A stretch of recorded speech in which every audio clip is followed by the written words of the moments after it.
नमस्कार मंडळी, मी मानसी। यावर्षी माझ्या कोकणातील दिवाळीची आठवण म्हणून हा खास व्हिडिओ मी तुमच्यासाठी घेऊन आले आहे, जी यंदा मीही खूप मिस केली। दिवाळीचा सण म्हटला की प्रत्येक घर दिव्यांच्या प्रकाशाने अगदी उजळून निघतं। दारासमोर लावलेला तो कंदील, ती सुंदर सुबक रांगोळी, हीच तर दिवाळीची खरी शोभा असते। आणि दिवाळी म्हटलं की नरकासूर आलाच।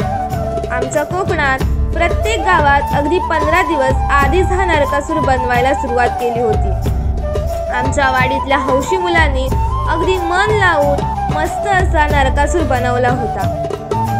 रात्रभर जागरण करून नाचून दुसऱ्या दिवशी पहाटे हा नरकासूर जाळला गेला। नरकासूर दहन करून दिवस उजाडला तो म्हणजे दिवाळीचा।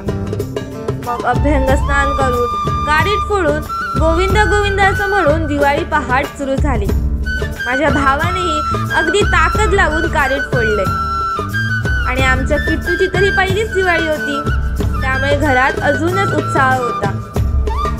गंमत म्हणजे ही परंपरा जपण्यासाठी सातिंगणाच्या सालीचा रस काढून ते कडू औषध पिऊन दिवसाची सुरुवात झाली। कोकणातील ही परंपरा जुन्या माणसांनी तर जपलीच आहे आणि नवीन पिढीही ती तितक्याच आनंदाने पुढे घेऊन जात आहे। त्यानंतर वेळ झाली ती म्हणजे फराळाची। चकली, चिवडा, लाडू, करंजा, फराळाचं ताट अगदी भरलेलंच होतं। नंतर सगळे वाडीतले लोक फराळ करायला आले। आमच्याकडे याला जाव दिवस असं म्हणतात, जिथे सगळे मिळून फराळाचा आनंद घेतात। दुसऱ्या दिवशी होतं लक्ष्मीपूजन। दिवाळी आनंदात जावी आणि येणारा प्रत्येक दिवस सुख, शांती, समाधान व ऐश्वर्य संपन्न असावा, यासाठी हे लक्ष्मीपूजन केले गेले। तिसरा दिवस होता तो म्हणजे दिवाळी पाडवा। गावात या दिवशी शेणाचे वाडे बनवले गेले आणि सड्यावर पतंग उडवायची मजा तर काही वेगळीच होती। आणि पाडव्यानंतर आली ती म्हणजे भाऊबीज। भावा बहिणीचं गोड अल्लड नातं आणि हे नातं साजरा करण्याचा दिवस म्हणजे ही भाऊबीज।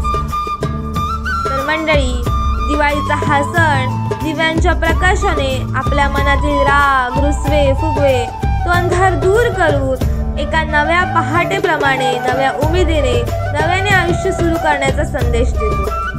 दिवाळीतल्या गोड मिठाईप्रमाणे आपल्या तोंडातूनही गोड वाणी यावी आणि तसेच मनातही शुद्ध विचार असावेत आणि या उत्साहपूर्ण वातावरणात पुढील आयुष्यही उत्साहपूर्ण व्हावे, हीच माझी सदिच्छा। तुम्हाला हा व्हिडिओ आवडल्यास लाईक करा, कमेंट करा आणि सबस्क्राईब करायला विसरू नका। धन्यवाद।